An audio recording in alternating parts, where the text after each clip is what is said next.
안녕하세요. 이번 시간에는 건축 모델링 프로그램 총정리 영상으로 찾아왔습니다. 저번 시간에 했던 건축 렌더링 프로그램 총정리 영상을 생각보다 많이 좋아해 주셔서 이렇게 또 진행을 하게 됐고요. 제가 선택한 네 가지 프로그램은 라이노, 스케치업, 레빗, 그리고 3D 맥스입니다. 이렇게 선택한 기준은 제가 한국에서 학교를 다니고 또 외국에서 학교를 다니고 한국에서 회사도 다녀보고 또 외국에서 회사를 다니고 있는데 이렇게 봤을 때 학생들이 가장 많이 사용하던 프로그램, 그리고 회사에서 사용하던 프로그램들을 봤을 때 이렇게 네 가지 이외의 프로그램을 쓰는 걸 아직 보지는 못했어요. 그렇기 때문에 이 네 가지 프로그램을 선정해서 가지고 왔습니다. 가장 현재 많이 사용된다고 생각하는 건 사실 라이노 스케치업이고, 그 다음에 실무 쪽에서는 레빗을 많이 사용하고, 렌더링, CG 관련해서는 3D 맥스를 좀 많이 사용하는 것 같아요.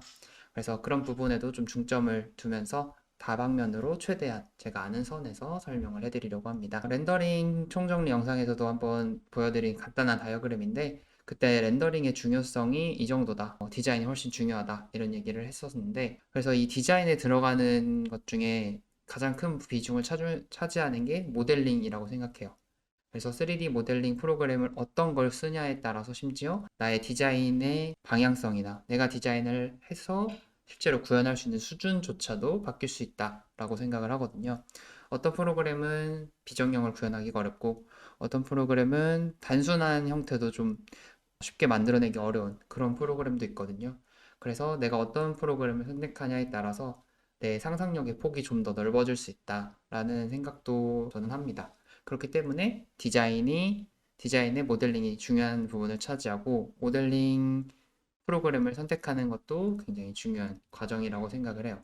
물론 다 할 줄 알면 제일 좋겠지만, 다 할 줄 아는 건 어렵기 때문에 먼저 한 가지를 정하고서 그거를 심도 있게 파고 나면은 다음 소프트웨어를 배우는 건 굉장히 편합니다. 생각 외로. 한 가지를 깊게 파고 나면 거기에 있는 기능들을 되게 잘 알게 돼요. 예를 들어서 뭐 푸시, 뭐 스케치업에 푸시 풀이라는 기능이 있잖아요. 가장 많이 사용되는 기능인데, 그게 잘 알고 보면은 또 라이노에도 비슷한 기능이 있고 맥스에도 있고 레빗에도 비슷한 기능이 다 있습니다.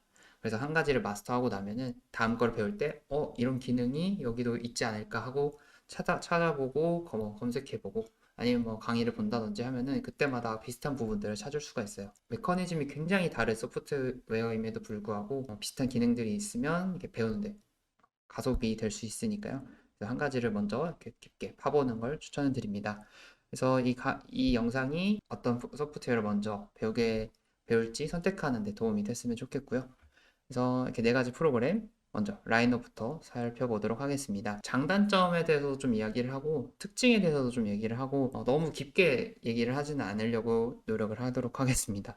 그래서 먼저 라이노에 대해서 단축키 사용하고 캐드 호환이 된다, 이거를 한꺼번에 가지고 왔는데요. 이게 어떤 뜻이냐면은 이렇게 라이노 화면을 봤을 때 좌측 상단을 보면은 커맨드 입력하는 창이 있어요. 이런 방식은 캐드랑 굉장히 유사하고 그렇기 때문에 실제로 캐드에 있는 명령어들을 라인으로 넣을 수가 있습니다. 캐드에서 라인이라는 명령어가 있다고 하면 라이노에서도 마찬가지로 라인이라는 명령어를 쓰면은 거의 유사한 기능이 실제로 사용이 되고요. 뭐 렉탱글이라든지 박스라든지 뭐 이런 다양한 기본적인 캐드의 명령어들은 대부분 라이노에서도 적용이 돼요. 근데 아주 똑같지는 않습니다. 조금씩 다르지만 기본적으로 우리 캐드도 많이 배우잖아요. 그래서 캐드를 어느 정도 할 줄 알게 되면 라이노를 처음 시작할 때 굉장히 편리합니다. 그래서 도면을 그리면서 캐드를 사용하다가 그걸 이제 3D로 구현하기 위해서 라이노를 시작했다 하면은 라이노를 사용할 때 굉장히 편하게 시작을 할 수가 있습니다. 가장 큰 차이라고 하면 사실 캐드도 3D를 지원을 하지만 그렇게 잘 사용되진 않는 것 같아요. 근데 라이노는 그거에 비해서 좀 가볍고 좀 편리하게 3D로 바로 넘어갈 수 있는데, 캐드 파일하고 호환이 굉장히 잘 돼서 캐드 파일에 있는 선을 캐드 파일 그 DWG 파일 자체를 가지고 와서 라이노에 넣어주면 그 선들을 다 인식하고 심지어 레이어도 이렇게 유지를 해줍니다. 그래서 레이어가 유지된 상태에서 모델링을 바로 시작할 수 있다는 장점이 있죠. 그래서 이제 단축키 얘기를 조금 더 해보면 단축키를 정말 다양하게 넣을 수 있어요. 너무나 많은 단축키가 있고 커맨드가 엄청나게 많습니다. 그래서 앞에 뭐 A, B, C 뭐 이런 걸 쳐보면 아래로 이렇게 목록이 쫙 뜨면서 선택할 수 있는 굉장히 많은 커맨드들이 나와요. 그거를 우리가 단축키로 바꿔서 다시 사용을 할 수 있는 거고, 단축키는 이게 설정 들어가서 또 설정을 해줄 수가 있습니다. 근데 그 설정에 있어서도 우리가 만약에 렉탱글이라는 그 사각형 그리는 명령어를 넣었다 하면은 그 사각형을 어떻게 그릴지에 대해서도 다시 선택하는 그런 옵션이 나옵니다. 근데 그거를 이제 뭐 3포인트로 할 거다. 이 3이 입력이 되죠. 이 3을 자동으로 입력되게까지 단축키를 설정해 줄 수가 있어요. 그래서 하나의 명령어, 예를 들어서 렉탱귤 전체를 지금 입력을 했지만 R, E, C만 입력을 했을 때 이 모든 옵션까지 다 선택된 네모를 딱 나오게 해줄 수도 있습니다. 이런 것 때문에 굉장히 편리하게 내가 손에 있고 단축키들을 많이 알고 있다. 그러면 굉장히 빠른 속도로 모델링을 할 수가 있어요. 근데 문제는 이게 또 단점으로 적용을 한다는 거죠. 너무나 많은 기능이 있고 이 한 개의 아이콘 안에서도 이 작은 세모를 눌러보면은 그 안에 여러 가지 옵션들이 있습니다. 그 옵션조차도 다 이제 커맨드 명령어가 조금씩 달라요. 그래서 그것들을 다 알면 더 좋겠지만 그것들을 다 알기까지가 어렵죠. 네, 그래서 그게 초반 배우기에 좀 어려운 부분이 될 수도 있다. 그렇지만 이런 단축키들을 어떻게 쓰는지 그리고 어떤 게 있는지를 파악을 하고 나면은 정말 정말 빠르게 모델링을 할 수가 있습니다. 그래서 아까 계속 설명드렸던 내용 이렇게 한꺼번에 옵션까지 선택할 수 있다. 그 다음에 다양한 이동 방법이라고 적어놨는데 이동 방법에 있어서 보통은 이렇게 무브 관련된 이제 그걸 가지고 M을 누른다든지 무브를 입력을 한다든지 해서 물체를 이동하는 방식이 많아요. 근데 이렇게 건볼이라는 방식을 사용해가지고 이거를 이제 크기를 조절하거나 위치를 이동하거나 하는데 다양하게 쓸 수 있게 회전까지 가능하도록 만들어져 있어요. 근데 이 기능은 물론 라이노에만 있는 건 아닙니다. 스케치업에는 없지만 맥스에는 이상한 게 있고요. 뭐 이런 식으로 해서 모델링마다 이렇게 공통점도 있고 차이점도 있어요. 그래서 이런 것도 있어서 굉장히 장점이고 그 다음에 정형, 비정형 모델링에 둘 다 굉장히 특화되어 있는 게 라이노라고 생각해 주시면 됩니다. 이렇게 비정형을 만들었을 때 전혀 이질감 없이 굉장히 면이 스무스하게 가는 걸 볼 수가 있죠. 이거는 모델링 방식, 이 소프트웨어 자체 방식에 따른 차이점이 생기는 건데 이게 가능한 모델링이 있고 이게 굉장히 이 곡면이 구현이 잘 안 되는 소프트웨어가 있습니다. 그리고 추가적으로 이번에 서브디라고 하는 기능도 라이노 버전이 업데이트되면서 들어왔어요. 이것도 마찬가지로 비정형 관련해서 되는 기능이고요. 라이노가 생각보다 비정형을 굉장히 정확하게 구현을 해줍니다. 왜냐면은 애초에 좀 제품 모델링 관련해서 많이 사용되던 프로그램이기 때문에 지금도 많이 사용되고 있고요. 근데 제품 모델링이라는 게 우리가 실생활에서 보는 뭐 마우스 같은 것만 봐도 거의 전면이 곡면이죠. 밑바닥 빼고는 다 거의 다 곡면이기 때문에 그런 걸 정확히 구현할 수 있어야 이제 실제 제품을 생산할 때 사용할 수 있기 때문에 비정형 구현에 있어서 굉장히 뛰어난 부분이 있다 하는 걸 알고 계시면 좋을 것 같습니다. 그래서 앞으로 비정형에 대해서 좀 하고 싶다 하시는 분들은 라이노 사용을 하는 것도 굉장히 추천드릴 수 있을 것 같아요. 그 다음에 그래스호퍼인데 그래스호퍼 강의에 있는 이미지를 하나 가지고 왔어요. 보시면은 굉장히 간략하게만 보시면은 이렇게 엄청나게 많은 기능들이 있고 사실 이 프로세스 자체는 모델링을 하는 것과 좀 유사하다고 생각해 주시면 됩니다. 예를 들어서 여기는 사각형을 그리는 거고 여기는 그 사각형을 이제 늘리는 거, 그다음에 뭐 중간에 회전시키는 거, 뭐 이런 식의 메커니즘으로 실제 모델링을 하는 방법과 유사하게 된다고 보셔도 괜찮아요. 근데 가장 큰 차이점은 뭐냐? 우리가 모델링을 다 끝냈는데 예를 들어서 뭐 교수님이나 아니면 뭐 클라이언트가 이 높이를 좀 바꾸고 싶다고 해요. 그럼 우리는 어떻게 해야 되죠? 처음부터 모델링을 거의 다시 다 해야 됩니다. 아니면 이거를 이렇게 뜯어내 가지고 여기만 늘리고 다른 거 막 이렇게 늘리고. 근데 문제는 이렇게 늘리다 보면은 우리가 처음에 정했던 이 기둥의 두께라든지 이런 게 다 바뀌어 버려요. 조금씩 딸려가면서 미세하게 오차가 계속 생깁니다. 근데 이런 오차가 처음에 그냥 컨셉적인 거를 만들 때는 문제가 없지만 최종적으로 우리가 납품을 해야 되고 도면을 그려야 할 때는 조금씩 오차가 나는 게 큰 문제가 생길 수가 있죠. 근데 그래서퍼를 사용하시면 여기 수치를 바로 조절할 수가 있어요. 이 위치마다 수치를 넣는 입력창들이 있을 텐데 이게 사실 뭐 3대 4 비율에 3, 4 비율의 네모로 시작했다. 근데 여기서 4로만 딱 바꿔주시면 4, 4로 바뀌면서 모든 이 모델링이 업데이트되고 이제 최종적으로 결과값으로 나오는 모델링도 바뀌게 됩니다. 이렇게 약간 알고리즘을 짜가지고 모델링을 할 수 있는 방식이 있다. 이거는 라이노의 안에 들어있는 플러그인 같은 겁니다. 굉장히 많이 사용되는 플러그인이고 사실 난이도가 배우기 꽤 높긴 합니다. 스케치업으로 넘어가 볼게요. 스케치업의 장점이자 어떻게 보면 단점이라고도 할 수 있는데 쉽습니다. 배우기가 너무 쉽고요. 처음에 기능들을 보면은 이 왼쪽에 있는 이 정도 기능만 알고 있어도 어느 정도 간단한 컨셉 모델링이라든지 아니면은 심지어 좀 복잡한 건물 모델링까지도 거의 가능합니다. 그래서 굉장히 쉽고요. 그래서 기능들이 적어요. 쉽다는 거는 사실 이게 단점이 될 수 있다는 이유가 뭐냐면 기능이 적기 때문에 배우기가 쉬운 거거든요. 기능이 많을수록 배우기가 당연히 어렵습니다. 너무 많은 기능들이 있고 이거 하는 데는 저거 써야 되고 저거 만들려면 저거 써야 되고. 근데 스케치는 그런 거 없이 이거 만들 때도 이 푸시 앤 풀을 쓰고 여기 저 다른 걸 만들 때도 그냥 선 하나 그리고 다시 푸시 앤 풀을 쓰고 뭐 이런 식입니다. 그래서 굉장히 대중적으로 많이 사용되는 프로그램이라고 보시면 돼요. 배우기가 워낙 쉽기 때문에. 그래서 이런 부분들을 좀 스케치업에서 이렇게 쉽고 기능이 적은 이거를 좀 개선시키고자 만든 게 루비라고 하는 겁니다. 루비는 쉽게 말하면 익스텐션, 플러그인이라고 생각해 주시면 돼요. 스케치업에 있는 자체 플러그인 기능인데 그거를 루비라고 통칭하고요. 그냥 익스텐션이라고도 많이 부릅니다. 그래서 이런 사이트가 아예 공식적으로 있는데 익스텐션 웨어하우스라고 부르고 있죠.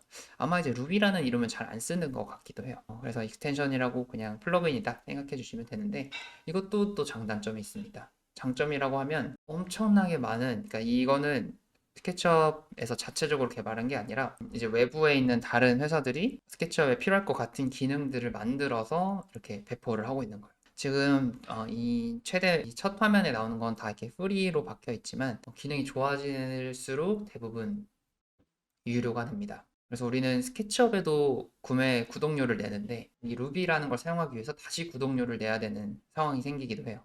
그래서 이런 거 이게 좀 장점이자 단점이라고도 할 수 있는데 그래서 루비라는 게 어떤 거냐? 간단하게 설명을 해드리면 이거는 이제 스케치업 강의에서 하나 이렇게 이미지를 가지고 왔는데 여기 예를 들어서 이 선을 따라서 계단을 만들고 싶다 하면은 사실 이 모델링을 하기가 되게 어렵잖아요. 이 곡선을 만들고 바깥 곡선도 만들어야 하고 그다음에 각 높이를 다 고려를 해가지고 한 단 한 단 한 단 한 단 이렇게 올려줘야겠죠. 그다음에 이게 곡선이다 보니까 이렇게 한 번에 이렇게 쭉 복사 붙여넣기로 하기가 어려워요. 근데 루비를 사용하면 여기 있는 선 하나에다 선 하나를 그려놓고 거기다 루비 단추를 클릭을 딱 하면 루비 아이콘을 딱 눌러주면은 이렇게 쭉 계단이 생기는 겁니다. 이런 식으로 엄청 간단하게 계단을 만들어 줄 수도 있죠. 근데 이거의 또 문제는 아까 제가 말씀드린 것처럼 유료일 수도 있고 무료일 수도 있고 내가 쓰는 스케치업 버전에 호환이 안 될 수도 있고 그래서 이거는 장점인데 때로는 제대로 사용이 안 되면 또 단점이 될 수도 있는 그런 부분입니다. 그리고 한 가지 더 말씀을 드리면 이 앞에 이미지에서는 좀 깔끔한 곡면이 나왔었죠. 근데 기본적으로 원을 그리면 자세히 보시면 여기가 이렇게 다 선으로 원인데 곡면이 아니라 곡선이 아니라 다 선으로 이렇게 잘려져 있는 걸 볼 수가 있습니다. 스케치업은 정확한 곡면을 계산하는 거를 지원을 제대로 잘 하기가 좀 어렵게 돼 있어요. 그래서 이걸 점점 선 개수를 늘려서 곡선처럼 보이게 만들어줄 수는 있지만 그 완벽하진 않다 하는 걸 보여드리려고 이 이미지를 가지고 왔고 그래서 비정형을 한다고 하면은 라이노를 쓰는 게 좀 더 낫다. 그래서 두 가지 모두 통틀어서 호환성에 대해서 이야기를 하면 둘 다 호환성은 거의 최상이라고 생각을 합니다. 특히 라이노 같은 경우는 애초에 내보낼 수 있는 파일의 확장자명이 정말 많아요. 막 30개, 40개 이렇게 될 정도로 3D 프린팅을 한다 하면 그거에 맞게 내보낼 수 있고 뭐 어떤 상황에서도 이제 스케치업으로도 내보낼 수 있고 일러스트로도 내보낼 수도 있고 아예 확장자가 일러스트, 스케치업 이렇게 다 나가게 되어 있습니다. 스케치업도 마찬가지로 아주 많은 확장자를 지원하는 건 아니지만 대중적인 건 다 지원을 해요. 그래서 내보냈을 때 웬만한 프로그램에선 다시 열 수 있는 그런 식의 굉장히 좋은 호환성을 자랑하고요.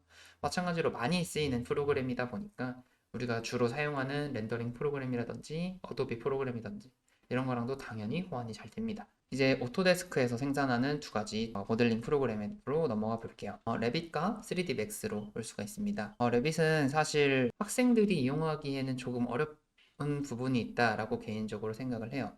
그렇지만 배워두면 정말 좋은 프로그램이고 저는 이제 회사에서 굉장히 많이 사용을 하고 있는데 장단점에 대해서 특징에 대해서 좀 알아볼게요. 단연 레빗의 장점이자 저 아예 최장점이라고 할 수 있죠. 도면입니다. 도면을 생산하는 데 있어서 레빗만큼 좋은 프로그램은 없다고 저는 지금은 생각을 해요. BIM이라고도 많이 부르죠. BIM 하면은 여러 가지 소프트웨어가 그 안에도 당연히 있습니다. 그렇지만 레빗이 가장 선두주자에 있고 가장 유명한 프로그램이기 때문에 소개를 해드리는 거고 메커니즘 자체가 아주 다르다고는 하기 어렵지만 레빗이 가장 약간 선두주자로서 역할을 하고 있다. 그래서 이 도면이 어떤 의미를 가지느냐? 우리가 모델링을 하면은 이런 식으로 좌측처럼 이제 주택을 모델링을 했어요. 빌라 같은 거를 이렇게 모델링을 하면은 우리는 라이노나 스케치업에 모델링을 했다. 그러면은 평면, 단면, 인면 이거를 따로 다 다시 만들죠. 그래서 잘라서 그 선 내보내기를 해서 본다든지 아니면은 그 정확히 평면 뷰로 바꿔서 다시 내보내기를 한다든지 이렇게 해서 1층 모아오고 2층 가져오고 3층 가져오고 근데 그거를 다시 선 두께를 다시 조절해야 되고 뭐 이런 식으로 작업을 하잖아요. 근데 애초에 오토데스크는 CAD라는 프로그램을 만든 회사기도 하고 그래서 그 CAD의 도면 기능이 당연히 이 레빗에도 대부분 들어가 있기 때문에 이렇게 모델링을 하고 나서 자동으로 이 우측에 보시면은 프로젝트 탐색기 아래 엄청나게 많은 시트라고 부르는데 시트들이 쫙 있습니다. 그래서 1층 다 평면도 클릭하시면 1층 평면도가 바로 만들어져 있습니다. 물론 아주 완벽하진 않아요.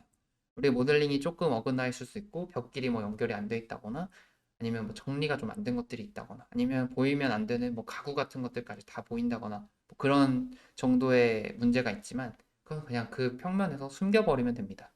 그리고 만약에 저희가 모델링을 여기 벽체를 사실 벽규상의 벽체를 끝까지 늘려야 되네 하면 이 벽체를 잡고 늘리면 단면부터 평면 뭐 이런 모든 도면이 알아서 업데이트가 됩니다. 그래서 우리가 라이노에서 만약에 라이노 스케치업에서 평면을 뽑으면 모델링이 바뀔 때마다 업데이트를 해줘야 되잖아요. 근데 레빗은 자동 업데이트가 되기 때문에 아주 편리하게 그냥 모델링만 바꾸면 다 바뀌어 있습니다. 대신 또 문제는 모델링을 잘못 바꾸면 모든 게 어긋날 수도 있다는 거. 약간 리스크가 좀 있긴 합니다. 그래서 회사에서 사용할 때도 여러 번 체크를 해서 이거 확실히 바꿀 건지 확인을 하고 나서 바꾸는 경우가 많습니다. 그래서 보시면 이렇게 다 평면도 같은 게 아주 깔끔하게 나오죠. 심지어 축까지 다 애초에 모델링 할 때 축과 높이를 다 설정을 해줘야 됩니다. 그래서 이 축 높이까지 다 있는 이런 깔끔한 도면이 아무런 수고 없이도 만들어집니다. 심지어 이렇게 그림자 같은 기능이라든지 아니면 해치 같은 것들을 넣어서 더 깔끔하게 가독성이 좀 더 좋은 도면도 쉽게 뽑아낼 수 있다 하는 거. 이게 엄청난 장점이라고 할 수 있고요. 단점은 단연 어렵다라고 볼 수 있습니다. 어려운 이유는 다시 아까 보여드렸던 화면으로 돌아가 볼게요. 보시면은 이 벽체 하나, 창문 하나, 이런 난간까지도 다 정확한, 당연히 모델링할 때 정확한 수치가 있어야 되지만 좀 더 정확한 수치. 그리고 예를 들어서 이 벽 같은 경우는 내피가 뭐가 들어가고 중간에 구조가 뭐가 들어가고 외피가 뭐가 들어가고 이런 설정이 다 들어갈 수 있습니다. 그 설정들을 알아야 정확한 두께를 측정하고 외장재가 뭐가 들어가고 이런 거를 어느 정도 숙지를 하고 있어야만 제대로 된 모델링을 할 수가 있어요. 물론 학생 때 그게 크게 중요하지 않죠. 그래서 그거를 다 무시하고 그냥 모델링을 할 수도 당연히 있습니다. 네, 그렇지만 정확히 실무에서 사용할 수 있는 모델링을 위해서는 그런 수치까지도 어느 정도 그러니까 실무에 대한 지식이 충분히 있을 때 사용하면 정말 좋은 프로그램입니다. 그래서 보시면 스케치업이나 라이노 같은 거는 이런 걸 구별해 주질 않죠. 애초에 프로그램 자체 이런 걸 구별하는 기능이 없습니다. 뭐 벽, 문, 창, 기둥, 지붕, 천장, 바닥 이렇게 구별을 하진 않죠. 우리가 모델링을 해놓고 뭐 레이어를 나눈다든지 해서 구별을 우리 스스로 할 수는 있지만 모델링 할 때 자체는 그냥 덩어리 하나를 가지고 그냥 여기 붙이고 여기다 옮기고 막 이런 식으로 모델링을 하잖아요. 근데 레빗 같은 경우는 다 정해서 해야 됩니다. 바닥부터 깔고 그 위에 벽을 깔아야 하고 바닥이 없으면 뭐 창문을 올려놓을 수 없고 거기 창을 박아 넣을 수도 없고 창만 따로 떼어내기도 어렵고 막 이런 식으로 돼 있어요. 그래서 다 맞춰서 해줘야 되고 우리가 앞에서 설정했던 높이에 맞춰서 다시 그 개체의 실제 높이라든지 이런 걸 다 체크를 해줘야 됩니다. 그렇기 때문에 굉장히 어렵다고 볼 수가 있고 이제 구조 탭, 스틸 탭, 프리캐스트 탭, 시스템 탭 이런 식으로 해서 다 조금씩 다른 벽 할 때는 벽체를 골라야 되고 그다음에 문 할 때는 이 문 개체를 또 골라서 그 안에서 또 많은 다양한 문 종류들이 있잖아요. 그걸 패밀리라고 부르는데 그거를 가지고 와서 넣어줘야 됩니다. 그게 다 하고 나면 도면에 한 번에 나온다는 게 엄청나게 장점이지만 그걸 하려면 좀 많은 패밀리 그 이제 문의 종류라든지 이런 패밀리들을 가지고 있어야 하고 뭐 기본적으로 제공을 해주지만 있어야 하고 실무에 대한 지식도 어느 정도 있어야 된다. 보시면은 여기도 계단도 그냥 만든 게 아니라 그 계단에 맨 바깥 외장재와 중간에 들어가는 거, 그 구조체 다 따로따로 모델링이 되어 있는 걸 보실 수가 있습니다. 이것도 기본적으로 여기 계단이라고 하는 이 탭을 눌러서 모델링을 하면 어느 정도 기본적인 계단의 구조를 맞춰서 모델을 해주긴 해요. 네, 그렇지만 그것들을 이해하고 사용하는 건 조금 어려운 문제다. 호환성에 대해서 얘기를 하면 호환성은 좋습니다. 원래 오토데스크 자체가 굉장히 대기업이고 그 안에서 만든 프로그램이기 때문에 호환성이라고 해서 이거를 이제 내보내서 이 도면을 내보내서 라이노에서 사용한다든지 이건 어렵지 않지만 반대로 스케치업이나 라이노 모델링을 들고서 레빗으로 들어오는 건 좀 많이 어렵습니다. 물론 그거를 지원해주는 플러그인이 있어요. 레빗 인사이드, 뭐 라이노, 라이노 인사이드 레빗 뭐 이런 식의 프로그램들이 있는데 그래서 왔다 갔다 할 수 있게 만들어준. 근데 그거를 저도 여러 번 사용을 해봤는데 완벽하지가 않습니다. 그래서 굉장히 불편한 부분들이 있고, 그게 불편하게 가장 크게 느껴지는 이유는 특히 비정형을 할 때 크게 느껴지는 것 같아요. 아까 보신 것처럼 뭐 벽체도 선택해 줘야 되고 하는데, 거기서 비정형을 구현하기가 레빗에서 정말 정말 어렵습니다. 그래서 그 모델링, 이 레빗이 지원하는 모델링만으로는 거의 불가능하다 보시면 되고, 라이노에 있는 거라든지 다른 프로그램에서 만든 걸 가지고 와줘야 되는데 그 호환성이 조금 어렵다. 그래서 따로 플러그인이 있지만 그게 완벽하진 않아서 조금 어려운 부분들이 있다. 그렇지만 실무에서 사용했을 때는 정말 좋은 프로그램이라고 볼 수가 있겠습니다. 그다음에 맥스로 넘어가 볼게요. 맥스는 이 이미지가 조금 깨졌네요. 어쨌든 맥스를 사용하는 제가 생각했을 때 사용하는 가장 큰 이유는 렌더링 퀄리티가 아주 아주 높기 때문입니다. 우리 스케치업 렌더링도 잘하는 사람이 한 거 보면은 굉장히 잘했다 생각이 들죠. 근데 맥스는 잘하는, 그러니까 최상의 퀄리티를 냈을 때 기준으로 보면은 맥스는 스케치업에서 낼 수 있는 렌더링 퀄리티보다 한 수 위의 느낌을 내주는 정말 사진과 같은 수준의 렌더링을 만들어주는 프로그램입니다. 그거는 이 렌더링 프로그램과의 호환이 잘 되는 것도 있고 자체 기능적으로도 그런 렌더링 관련해서 더 효과를 낼 수 있는 것들도 많이 있어요. 저도 맥스를 많이 사용해 보진 않았습니다. 학교에 있을 때 이 렌더링 관련된 수업을 들으면서 맥스를 사용해 봤었는데 퀄리티 자체는 정말 높게 뽑아낼 수가 있습니다. 물론 그 과정이 쉽지 않습니다. 이거는 이제 구글에서 가져온 이미지인데 보시면 거의 사진 같죠. 화질이 조금 떨어지지만 거의 사진처럼 이렇게 렌더링을 해낼 수가 있습니다. 그리고 기능의 다양성이라고 말을 했는데 기능의 다양성이란 거는 사실 뭐 다른 뜻은 아니고 앞에 소개시켜드린 프로그램들은 움직이는 거라든지 움직이는 렌더링이라든지 영상이라든지 이런 거를 만들기가 좀 어렵지만 맥스는 그래도 그걸 좀 지원을 해줍니다. 그래서 뭐 문이 열리고 닫히고라든지 뭐 사람이 걸어간다든지 이런 거는 맥스에서 어느 정도 렌더링 프로그램에 따라 좀 다르지만 구현이 어느 정도 되고요. 그리고 이제 실내도 당연히 지원을 해주고 그다음에 뭐 게임이라든지 시각 효과 같은 그런 것들과도 굉장히 다양하게 그거 뭐 이제 뭐 게임 산업이라든지 이런 것에도 사용할 수가 있다. 그래서 기능의 다양성이라고 말하면 좀 애매하지만 어쨌든 그렇게 다양하게 사용이 가능한 프로그램이라고 보시면 됩니다. 최종적으로 결과적으로 봤을 때 우리 결국 구독을 해서 사용을 해야 되잖아요. 제가 말씀드린 내용에서 그럼 이걸로 저기서 공부를 해야겠다 이렇게 생각이 드셨으면 정말 다행이겠지만 어찌됐든 결론적으로 결국 사서 프로그램을 써야 되기 때문에 가격을 한번 좀 조사를 해서 간단히 알려드리려고 해요.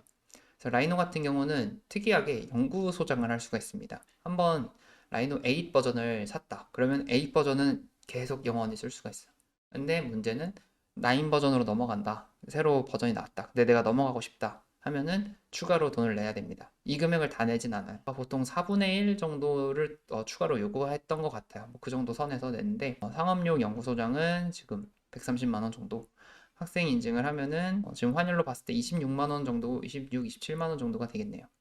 그래서 어떻게 보면은 라이노를 정말 오래 쓸 거다 하면은 구매할 만한 가격이라고 생각이 듭니다. 왜냐면 영구 소장이니까. 1년 구독료가 아니기 때문에 스케치업 같은 경우는 1년 구독료가 상업용이면 이제 350달러 대략 50만 원쯤 되겠네요. 학생용 같은 경우는 뭐 8만 원 정도 될 것 같습니다. 1년 구독료고요. 1년으로 봤을 때 사실 스케치업을 짧게 쓴다고 하면은 라이노보다는 스케치업 좀 더 저렴하게 볼 수도 있겠죠. 근데 라이노나 스케치업, 뭐 레빗, 맥스 다 마찬가지지만 학교에서 이 프로그램 자체를 무료로 지원해주는 경우가 있어요.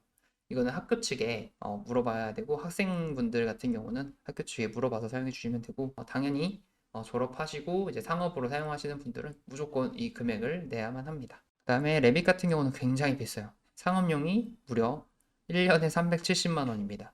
근데 오토데스크 같은 경우는 아예 오토데스크 전체 프로그램을 사용할 수 있는 플랜을 따로 이렇게 판매를 할 거예요. 그래서 그거를 구매를 하면 레빗, 뭐 캐드, 뭐 맥스 이런 걸 다 포함해서 살 수가 있지만 어쨌든 한 카피, 그러니까 레빗 한 카피를 산다고 봤을 때 370만 원, 맥스는 247만 얼마 이렇게 돼 있어요. 이 정도 금액이다. 근데 학생용은 학생 인증을 하면 무료로 1년을 사용할 수 있고 이거는 이제 홈페이지 들어가서 학생 인증을 해서 거기서 승인이 나야만 그렇게 사용이 가능하다고 합니다. 여기까지 이제 네 가지 모델링 프로그램에 대해서 소개를 해드렸고요. 이 간단한 영상이 이제 모델링 프로그램을 선택하는 데 있어서 도움이